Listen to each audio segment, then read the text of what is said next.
أعوذ بالله من الشيطان الرجيم بسم الله الرحمن الرحيم وبشر الذين آمنوا وعملوا الصالحات أن لهم جنات تجري من تحتها الأنهار.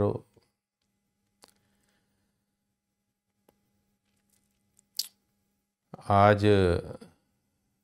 رمضان کے درس کے لیے خاکسار نے ایک ایسا موضوع چنا ہے جو ہم سب کے لیے بہت اہم ہے، اور اس موضوع کو اہم جاننا اس لیے بھی ضروری ہے کہ ہر انسان یہ چاہتا ہے، مومن جب وہ کوئی نیکی کرتا ہے، کہ اس کی نیکی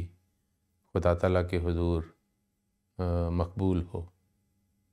اور اس دنیا میں بھی اور اگلی دنیا میں بھی اس کو اس کا اجر ملے۔ یہاں تک نیکی کے حوالہ سے قرآن کریم میں مختلف قسم کے جو الفاظ استعمال ہوئے ہیں ان کی بڑی اہمیت ہے۔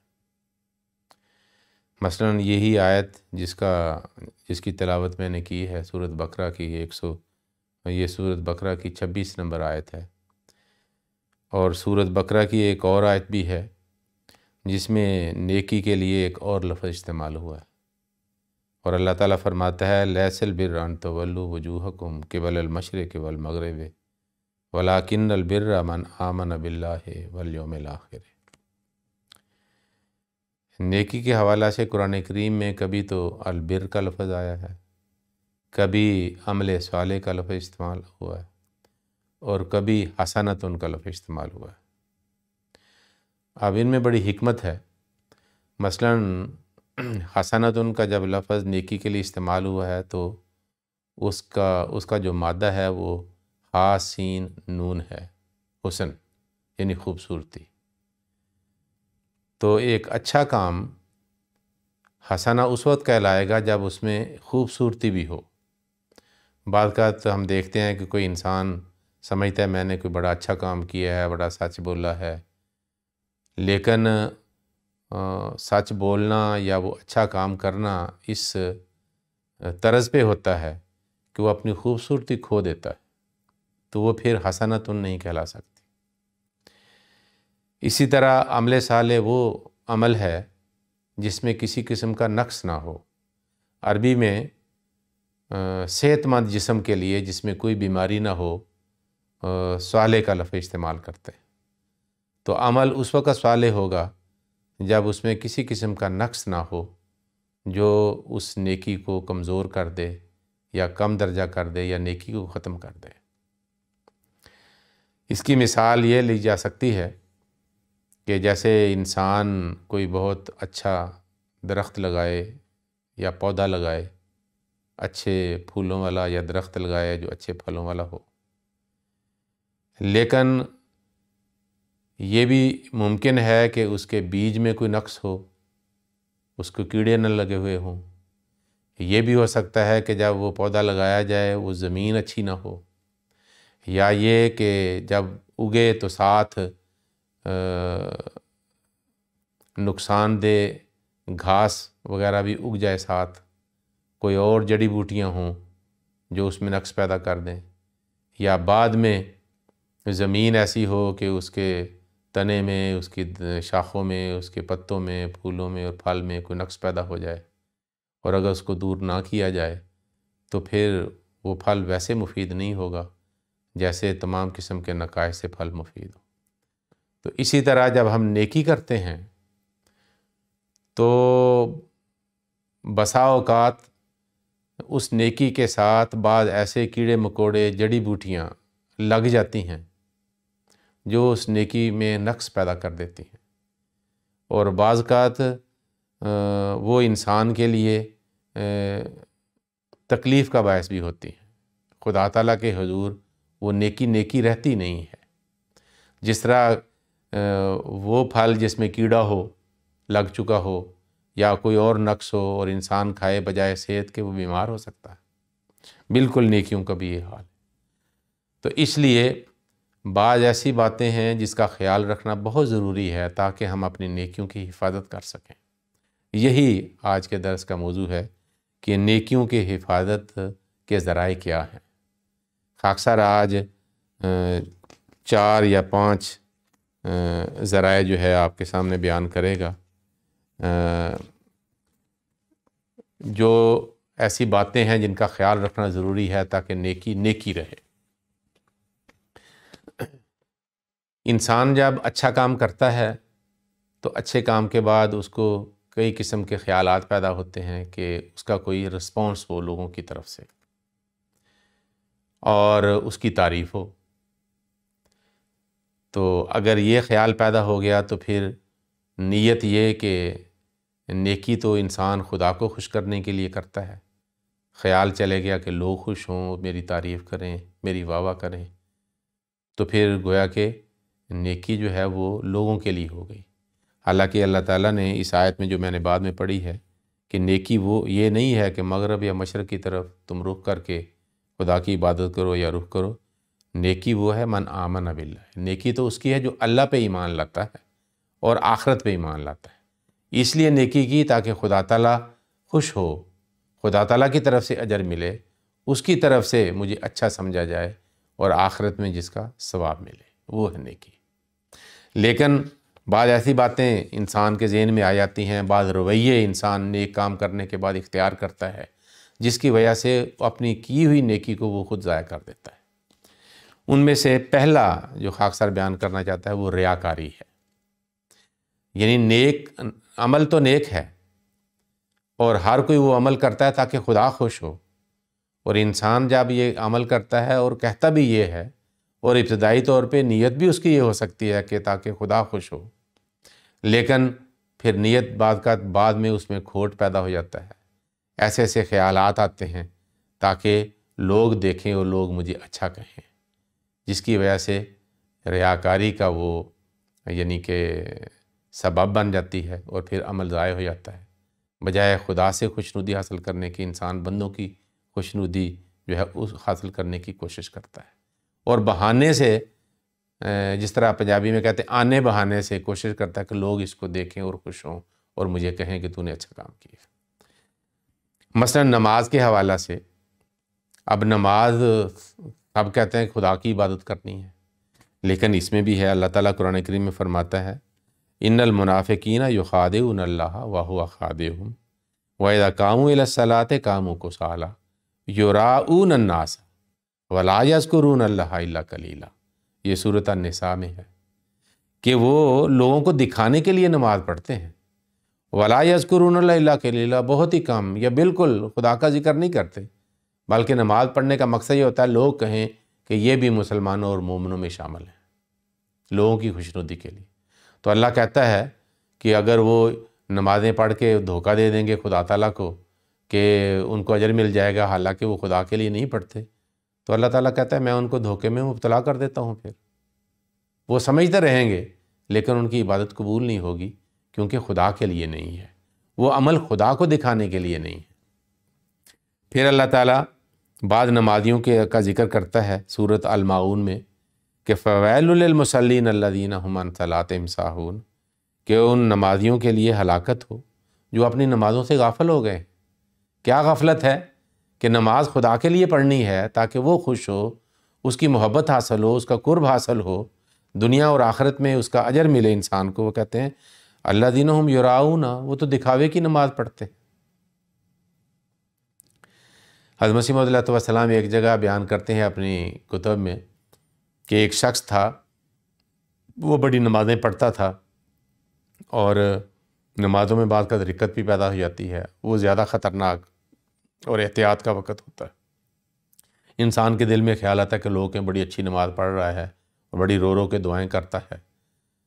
اصل میں جب یہ حالت ہو تو انسان کو چاہیے انسان گھر میں رو کے عبادت کرے، مسجد میں آ کے فرض نماز سادہ سی پڑھ لے، زیادہ بہتر۔ حضور فرماتے ہیں کہ وہ شخص بہت نمازی تھا، لیکن کیونکہ اس کے دل میں ریا تھا،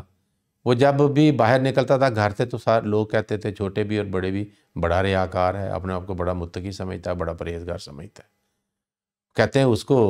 یہ بھی اس کا اللہ کا فضل ہوا اس پہ کہ اس کو ہوش آ گئی، اس نے کہا میں بھی عجیب آدمی ہوں، نمازیں بھی پڑھتا ہوں، لوگ مجھے ریاکار بھی کہتے ہیں،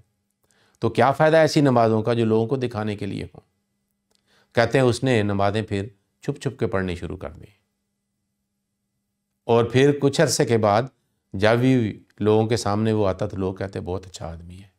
آپس میں باتیں کرتے کہ بڑا نیک آدمی ہے۔ تو فرمایا کہ یہ ریاکاری ہے عبادت میں۔ حضرت مسیح علیہ السلام نے ایک اور بھی بات بیان کی ہے، اور یہ واقعہ آتا ہے اسلامی لٹریچر میں کہ ایک شخص نے، کوئی بڑا امیر آدمی تھا، اس نے کسی بزرگ کو دعوت دی کہ ہمارے گھر آئیں کھانے پر۔ وہ بزرگ تشریف لے گئے، لیکن اس نے کیا کیا، اپنے نوکر کو اس نے آواز دی کہ اب کھانا لے کے آؤ، لیکن اس تشت میں لے کے آنا جب میں پہلی دفعہ حج کرنے گیا تھا تو میں لے کے آیا تھا۔ تھوڑی دیر کے بعد کہتا فلاں کھانا لاؤ، اور اس تشت میں لے کے آنا، اس ٹرے میں لے کے آنا جب میں دوسری دفعہ حج پہ گیا تھا تو لے کے آیا تھا۔ اس طرح اس نے اپنے 7 حج گنوائے اور 7 قسم کے تھال اور کھانے لانے کے لیے اپنے نوکر کو کہا۔ وہ بزرگ بیچارے بہت پریشان ہوئے، اس نے کہا تم تو بہت قابل رحم ہو، تمہاری حالت بڑی قابل رحم ہے، تم نے 7 فکرے کہہ کے اپنے 7 حج جو ہیں گنوا دیے، اس لیے مجھے بلایا تھا تاکہ تم مجھے دکھا سکو کہ میں نے 7 حج کیے ہیں اور یہ طریقہ استعمال کیا۔ تو بعض کا انسان جو ہے بڑا قابل رحم حالت میں ہو جاتا ہے، وہ نیکی کرتا ہے اور آنے بہانے لوگوں کو بتانے کی کوشش کرتا ہے، موضوعات کو ادھر ادھر بدل کے بات کرتا ہے تاکہ اس میں پھر اپنا ذکر بھی آ جائے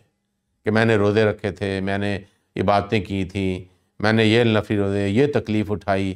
میں نے یہ تکلیف اٹھا کے دین کی خدمت کی، مالی قربانی دی، اور پھر یعنی اس طرح کی باتیں پھر کرتے ہیں جس سے نیکی ضائع ہو جاتی ہے، کیونکہ ریاکاری، ہاں پھر انسان اجر دے سکتے ہیں، خدا کی طرف سے اجر نہیں ملتا۔ پھر انفاق فی سبیل اللہ میں ریاکاری کا ذکر ملتا ہے۔ قرآن کریم مومنوں کو کیونکہ یہ نصیحت کرنا چاہتا ہے تاکہ اپنے اعمال کو، نیکیوں کو سنبھال کے رکھیں، بچا کے رکھیں، محفوظ رکھیں،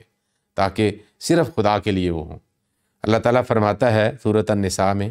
وَالَّذِينَ يُنْفِقُونَ أَمْوَالَهُمْ رِئَاءَ النَّاسِ، وہ لوگ جو اپنا مال خرچ کرتے ہیں لوگوں کو دکھانے کے لیے،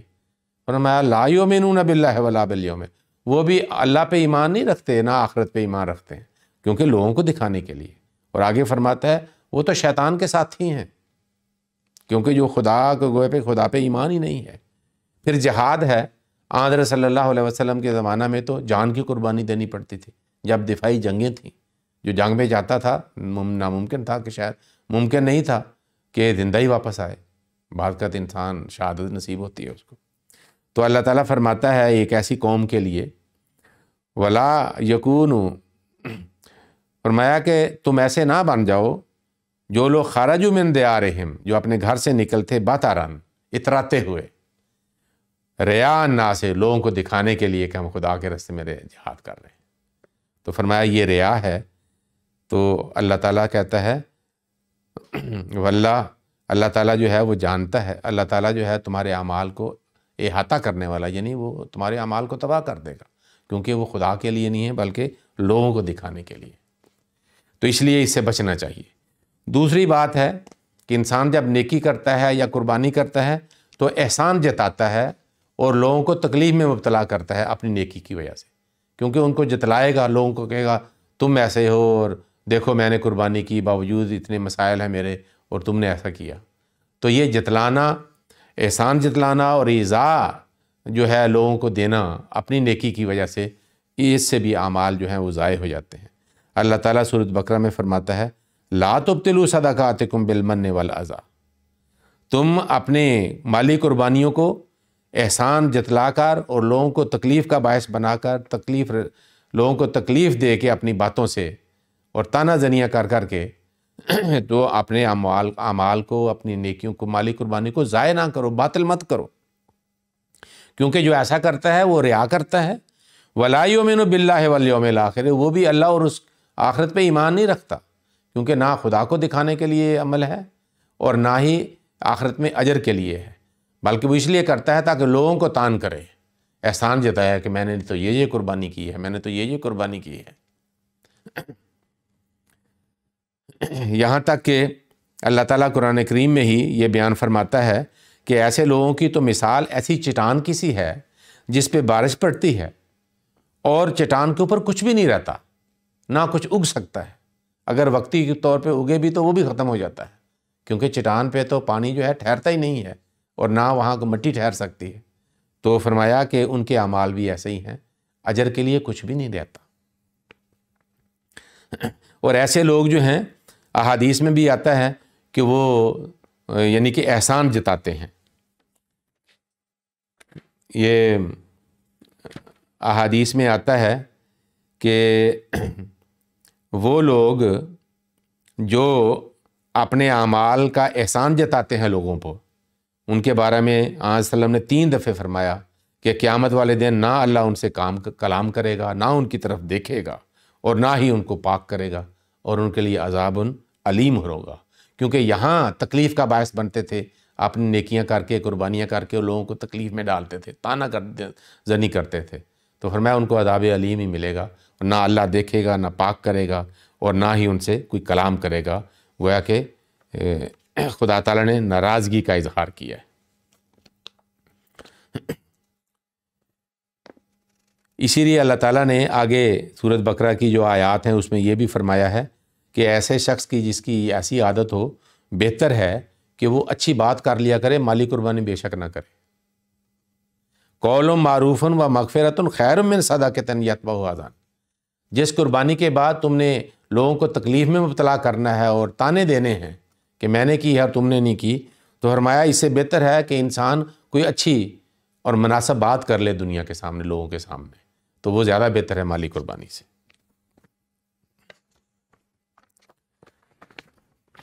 تیسری بات یہ ہے کہ پاکیزگی کا دعویٰ، اس سے بچنا چاہیے۔ ٹھیک ہے ہم نیکیاں کرتے ہیں، ایک مسلمان مومن نیکی کرتا ہے، مالی قربانی کرتا ہے اور دوسری عبادات بجا لاتا ہے تاکہ اللہ تعالیٰ اس کو پاک کر سکے، گناہ معاف ہو سکے، اس کے نیکیاں زیادہ کرے، برائیاں کم کرے۔ جتنا زیادہ پاک ہوتا چلا جائے گا اتنا ہی خدا سے تعلق بڑھتا چلا جائے گا۔ لیکن اگر انسان کے دل میں یہ خیال آنا شروع ہو جائے کہ وہ نیکی میں تھوڑا سا آگے بڑھتا ہے اور سمجھے کہ میں پاک ہو رہا ہوں، اور لوگوں کے سامنے بھی اس کا اظہار کرے اور پھر لوگوں کو پھر برا کہنا شروع کر دے گا، تو اس لحاظ سے اپنی نیکیوں کا اظہار کہ گویا کہ پاکیزگی کا دعویٰ اس کی طرف سے ہو رہا ہے، اللہ تعالیٰ کو یہ ناپسند ہے۔ فرمایا ہوا عالم بکم، وہ زیادہ تم کو جانتا ہے، اذ انشاکم من الارض، جب زمین سے تم کو اس نے پیدا کیا، نکالا، وَإِذْ أَنْتُمْ أَجِنَّةٌ فِي بُطُونِ أُمَّهَاتِكُمْ، جب اپنی ماؤں کے پیٹوں میں تم یعنی کہ ایک ذرہ کی طرح تھے، جنین کی طرح تھے، فَلَا تُزَكُّوا أَنفُسَكُمْ، تم اپنے آپ کو پاک مت کرو،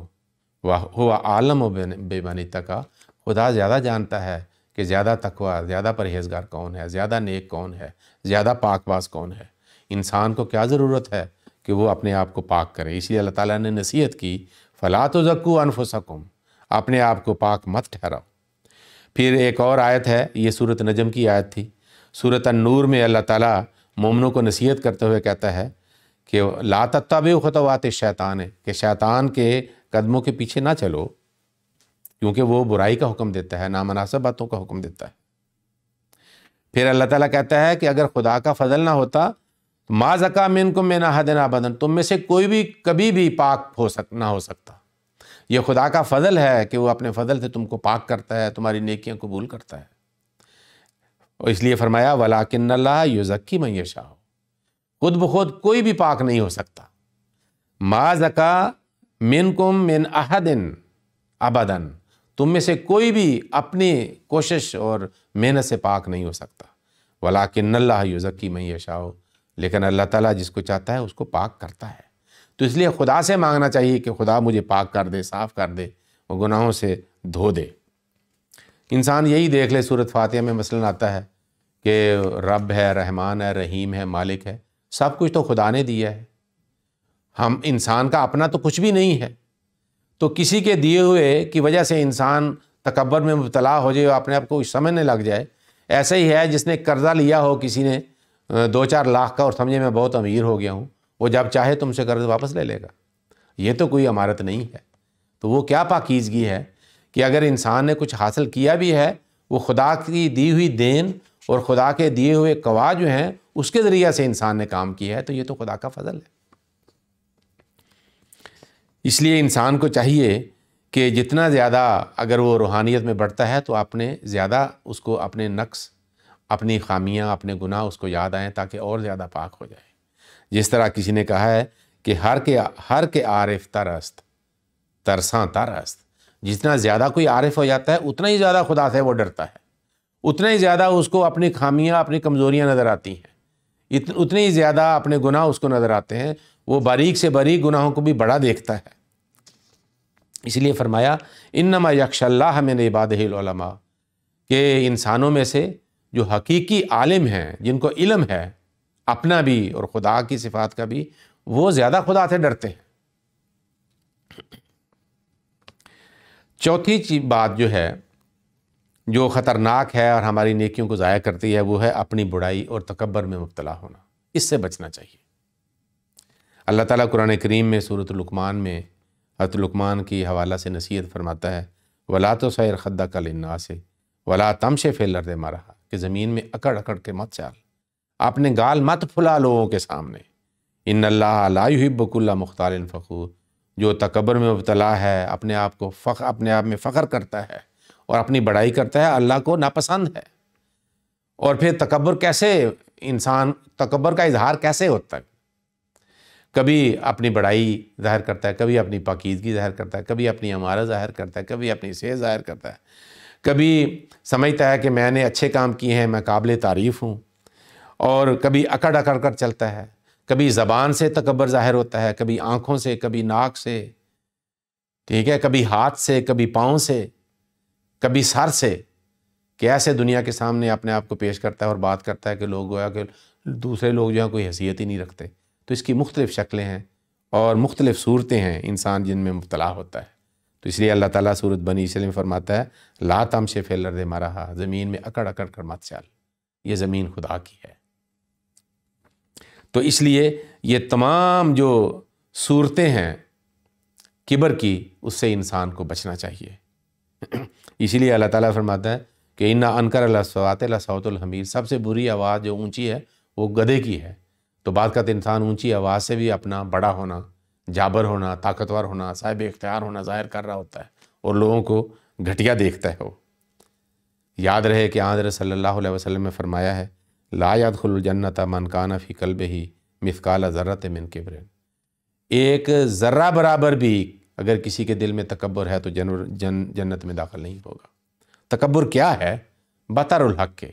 سچائی کا انکار کرنا، حق کا انکار کرنا، وغمط الناس، اور لوگوں کو حقیر جاننا، یہ ہے کبر اور تکبر۔ یاد رہے کہ تکبر کی ابتلا تو ابلیس سے ہوئی تھی۔ جب اللہ تعالیٰ نے آدم علیہ السلام کو اپنا نائب مقرر کیا تو ابلیس نے انکار کر دیا، فرشتہ شفت لوگوں نے سر تسلیم خم کیا، اور شیطان و ابلیس نے کہا انا خیر منہ، میں اس سے بہتر ہوں، اس لیے میں ایسا نہیں کرتا۔ تو جو بھی سمجھتا ہے انسان کہ میں فلاں سے بہتر ہوں تو وہ تکبر میں مبتلا ہے۔ اسی لیے حضرت مسیح علیہ السلام نے فرمایا کہ بدتر بنو ہر ایک سے اپنے خیال میں، شاید اسی سے دخل ہو دار الوصال میں۔ اس لیے آن صلی اللہ علیہ وسلم نے فرمایا ایاکم والکبر، تکبر، کبر اور اپنی بڑائی سے ڈرو اور بچو، کیونکہ ابلیس نے سب سے پہلے تکبر میں مبتلا ہوا تھا اور راندہ درگاہ خدا ہو گیا وہ۔ حضرت صلی اللہ علیہ وسلم نے فرمایا کہ متکبر کتنا خطرناک ہو سکتا ہے۔ آپ نے فرمایا دو بھوکے بھیڑیے جن کو بھیڑ بکریوں کے ریوڑ میں چھوڑ دیا جائے اتنی خرابی اور فساد کا باعث نہیں بنتے جتنا ایک شخص کا مال کا حرص اور اپنے آپ کو بڑا سمجھنا اس دین کی خرابی اور فساد کا موجب ہو سکتا ہے۔ اس لیے صوفیاء نے کہا ہے کہ وہ کہتے ہیں کہ ہر برائی جو ہے گناہ ہے وہ جن ہے، لیکن کہتے ہیں تکبر کا جن سب سے آخر میں جو ہے وہ نکلتا ہے۔ اس لیے اس کا علاج کیا ہے ان تمام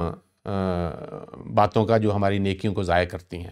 پہلی تو یہ ہے کہ اگر نیکی انسان کرے خدا کا شکر ادا کرے کہ یا اللہ تو نے مجھے توفیق دی ہے، میں نے نیکی کی ہے۔ دوسرا مجاہدہ کرے، جب اس طرح کا خیال پیدا ہو ریاکاری کا، تکبر کا، اپنی پاکیزگی کا اور بڑائی کا، تو اس خیال کو رد کر دے اور پشیمان ہو اور استغفار کرے کہ یا اللہ مجھے آئندہ بچا لے۔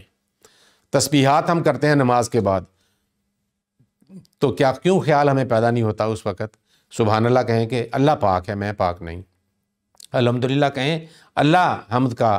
حمد کا سزاوار، حمد کے قابل ہے، قابل تعریف ہے، میں نہیں ہوں۔ اللہ ہو کر کہے تو اللہ سب سے بڑا ہے، میری بڑائی ہے ہی نہیں ہے، ساتھ اپنی بڑائی، اپنی پاکیزگی اور اپنے قابل حمد ہونے اور ثنا ہونے کی نفی کرتا چلا جائے تو انسان کو یہ بات مل جاتی ہے۔ دیکھیں حضرت صلی اللہ علیہ وسلم دعائیں کیا کرتے تھے مختلف برائیوں کا ذکر کرتے ہوئے، حالانکہ آپ تو معصوم تھے، سید المعصومین تھے، پھر بھی ہمیں بتانے کے لیے اگر نیکیوں میں ترقی کرنی ہے تو نیک کام کر کے دعا کیا کرو۔ آپ دعا کیا کرتے تھے یا اللہ مجھے دکھاوے اور ریا سے بچا، مجھے نفاق سے بچا، اور میرا دل جو ہے پاک کر دے نفاق سے اور ریا سے اور زبان کے جھوٹ سے میرے پاک کر دے۔ پھر آپ یہ دعا کرتے تھے کہ اے اللہ مجھے میرے اور میری خطاؤں اور غلطیوں اور گناہوں کے درمیان فاصلہ ڈال دے۔ پھر یہ کیا کرتے تھے دعا کہ مجھے دھو دے گناہوں سے، ٹھیک ہے، اور اللہ سے کو کہتے تھے کہ مجھے